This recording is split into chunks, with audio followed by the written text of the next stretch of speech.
Chapter 1. I have endeavoured to explain the reason why I had not properly understood the doctrine of Christ in my two works, a criticism on dogmatic theology and a new translation and comparison of the four Gospels with a commentary. In these works I examine all that conceals the truth from the eyes of men, and also retranslate and compare the four Gospels verse by verse. I have been engaged for some 6 years upon this work. Every year, every month, I find new solutions and suggestions, and I am enabled to correct the defects that creep in through haste or impulse. My life will perhaps end before the work is complete, but I am sure that it is a much needed labour I have imposed on myself, and therefore I shall do what I can while my life lasts. This is my outward work on the theology of the gospel, but the inner working of my soul, which I wish to speak of here, was not the result of a methodical investigation of doctrinal theology or of the actual texts of the gospel. It was a sudden removal of all that hid the true meaning of the Christian doctrine, a momentary flash of light which made everything clear to me. It was something like that which might happen to a man who, after vainly attempting by a false plan to build up a statue out of a confused heap of small pieces of marble, suddenly guesses at the figure they are intended to form by the shape of the largest piece, and then, on beginning to set up the statue, finds his guess confirmed by the harmonious joining in of the various pieces.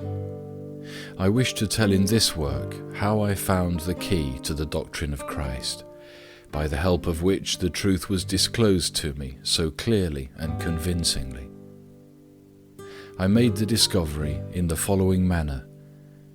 Almost from the first years of my childhood, when I began to read the Gospel for myself, the doctrine that teaches love, humility, meekness, self-denial, and returning good for evil was the doctrine that touched me most. I always considered it as the basic teaching of Christianity and loved it as such. But it was only after a long period of unbelief that its full meaning flashed upon me, that I understood life as our unlettered working classes understand it, and accepted the same creed that they profess, the creed of the Greek Orthodox Church. But I soon observed that I should not find in the teaching of the Church the confirmation of my idea that love, humility, meekness, and self-denial were the essential principles of Christianity. I saw that this, which I regarded as the basis of Christianity, did not form the main point in the public teaching of the Church. At first, I did not attach much importance to this. The Church, I said to myself, acknowledges, beside the doctrine of love, humility, and self-denial, a dogmatic and ritualistic doctrine. This estranges my heart. It is even repulsive to me, but there is no harm in it. While, however, submitting to the teaching of the Church, I began to see more and more clearly that this peculiarity was not as unimportant as I had at first regarded it. I was drawn away from the Church by various singularities in its dogmas, by its approval of persecution, capital punishment, and war, and also by its intolerance of all other forms of worship than its own.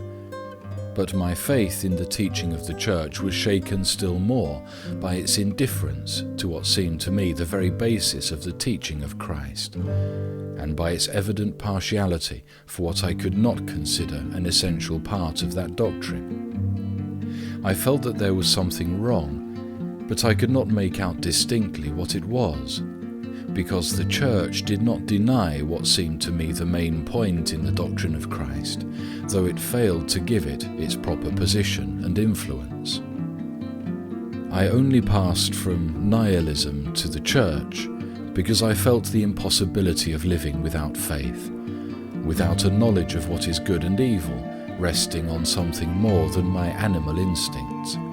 I hoped to find this something in Christianity, but Christianity, as it appeared to me then, was only a certain disposition of mind, and a very vague one. I turned to the church for obligatory precepts of life, but the church gave me only such as did not draw me nearer to the Christian state of mind I longed for, but rather alienated me from it. I turned away from the church. For the precepts that were given to me by the church concerning belief in dogmas, observance of the sacraments, fast days and prayers I did not care, and precepts really founded on the teachings of Christ were wanting. Moreover, the precepts of the church weakened and sometimes even destroyed that Christian state of mind that alone seemed to me to be the true aim of life. What perplexed me most of all was that all the evil things that men do, such as condemning private individuals, whole nations or other religions, and the inevitable results of these condemnations, executions and wars, were justified by the church. I saw that the doctrine of Christ, which teaches us humility, tolerance, forgiveness, self-denial and love, was extolled by the church, but at the same time she sanctioned what was incompatible with such teachings. Could the doctrine of Christ be so weak and inconsistent? That I could not believe. Besides, it had always perplexed me to find that the texts upon which the Church has grounded her dogmas are of an obscure character, whereas those that teach us how to live are the most simple and clear. While the Church specifies the dogmas and the duties derived from them in the most forcible manner, the practice of the doctrine is urged only in obscure, dim, and mystical expressions. Is it possible that this was what Christ desired for his teaching? I could only find the solution of my doubts in the perusal of the Gospels, and I read them over and over again. Of all the Gospels, the Sermon on the Mount was the portion that impressed me most, and I studied it more often than any other part. Nowhere else does Christ speak with such solemnity. Nowhere else does he give us so many clear and intelligible moral precepts which commend themselves to everyone. If there are any clear and definite precepts of Christianity, they must have been expressed in this sermon, and therefore, in those 3 chapters of St. Matthew's Gospel, I sought the solution of my doubts.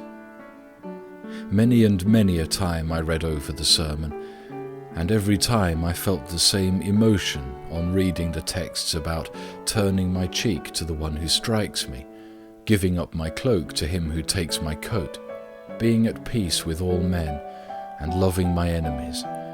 And yet there remained in me the same feeling of dissatisfaction.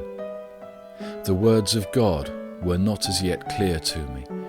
They seemed to enjoin an impossible self-denial that annulled life itself, and therefore it seemed to me that such self-denial could not be the requirement on which man's salvation depended. But then, if that were not the express condition of salvation, there was nothing fixed and clear. I not only read the Sermon on the Mount, but the rest of the Gospels and various commentaries on them.